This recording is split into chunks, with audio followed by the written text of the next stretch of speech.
The FDA and CDC are sending warnings about Botox injections. In recent weeks, they revealed at least 22 women developed symptoms after getting fake Botox from unlicensed or untrained injectors. Patients in at least 11 states here, including Texas, were hospitalized for breathing and swallowing trouble and blurred vision. Concerns growing as social media ads offer quick weekend trainings for anyone to become an injector. Doctors caution without proper training and medical supervision, injections could cause a risk of even greater, longer-lasting side effects of droopy eyelids, bruising, swelling, uneven facial expressions, or worse. KXAN investigator Arzo Dos discovered how the cosmetic industry often operates largely unregulated, sometimes out of the backroom of salons and boutiques in towns across Texas. 2.5 hours north of Austin sits the town of Dublin, the Irish capital of Texas.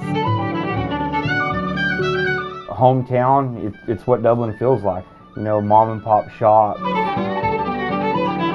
Last summer, one woman, as luck would have it, found a shop here offering Botox out of its back room. We went specifically for a lip flip. So just Botox in my lips. The woman agreed to an interview if we didn't reveal her identity about her procedure. And I was like, okay, I need a second. Just kind of feeling a little dizzy. And the moment her luck ran out. I just remember waking up and there being like bright lights and people in my face and everything like that, and panic. She says she fainted. An EMS report also details a 5-minute seizure and vomiting. The injector did ask our EMS staff, you know, what do I do to make sure this doesn't happen again? Well, the only way to make sure this doesn't happen again is to, you know, ensure that your patient qualifies for the injection. The woman says she has no record of what she signed online with the injector earlier that day, only an email inviting her to start her treatment and download the company's app. Never in my wildest dreams did I think we would be, you know, investigating what somebody's injecting in people's lips. While it's not illegal for someone to inject Botox, because of what happened in this case, Dublin police are now investigating if this injector was practicing medicine without a license. In Texas, Botox injectors must have someone licensed in medicine supervising, like a physician assistant, a registered nurse, or a doctor serving as a medical director, in case there are any complications. An attorney for Texas-based MySpaLive confirmed this injector had completed its training.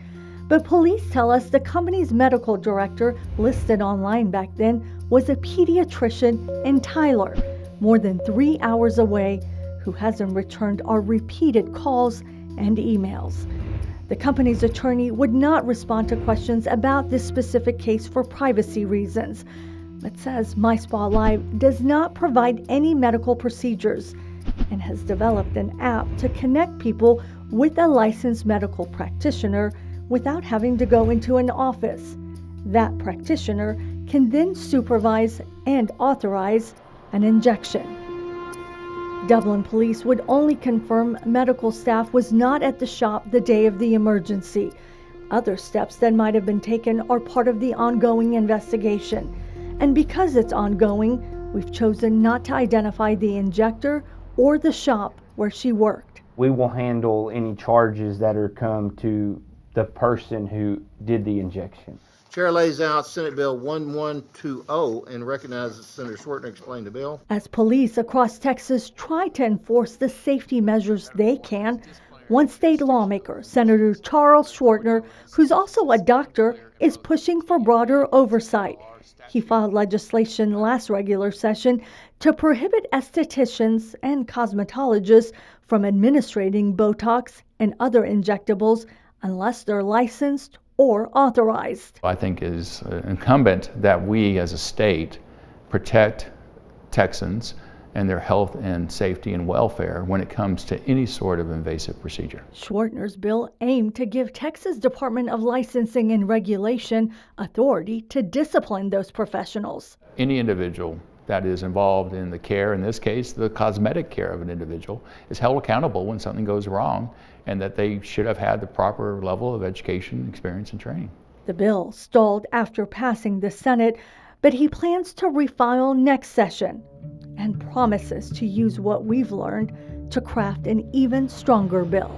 Shine the spotlight on this problem. We can work with our lawmakers to provide the government oversight that is needed for the safety of our citizens. I think it's definitely important to have proper training for sure, especially with injections going into the face. It's a very scary thing, and I feel like it's not something to be messed with. We did find the injector still working at the shop in Dublin, but she asked us to leave and only speak to her attorney. We have called him several times. He finally got back to us and said they have no comment. What happened with the My Spa Live medical director police mentioned?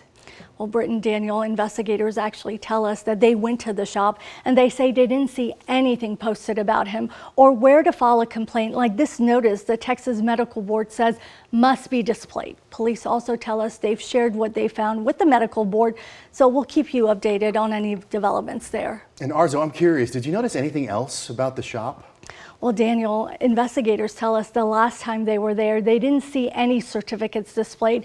But during our first trip, a few weeks before, there were certificates, some from My Spa Live, others were from a second Texas-based training company, Master Injectors. Now, this company says it certified her after the medical emergency. And after learning about the police investigation, it revoked her certifications. Master Injectors allowed us to attend a recent weekend training in San Antonio. It covered having a clean treatment area, how to store Botox, facial anatomy, and where you can and cannot inject. There are also several tests you have to pass to become certified. These individuals are going to take training somewhere. If they don't have a medical license, they're going somewhere to get trained. We want them to train with us, because we are going to teach them and train them properly and safely. And there have been people that I have turned away and said, I do not feel comfortable and do not feel like you are safe for the public and we cannot certify you. Master Injector says it not only has oversight from a medical director who's an anesthesiologist with aesthetics training out of Dallas, but also one of their owners is a registered nurse. The company works with a compliance group to ensure protocols are in place, like nurses looking over medical charts daily, oversight of products purchased, and medical exams, medical history, and side effects are known to people who are getting those injections. And Arzo, we now know the FDA has issued a black box warning for the medications used for Botox, and that really is the most serious warning because of the potentially dangerous things that are found in those drugs. Right, Britt, and that's why doctors say it's so important to have supervision from someone with a medical background. Consumer group Public Citizen is now also pushing the FDA for stronger Botox warnings. In this petition, it has asked the agency to strengthen the label warnings on all approved Botox products. I'm told the FDA is reviewing that petition. Arzo, all right, thank you very much for that.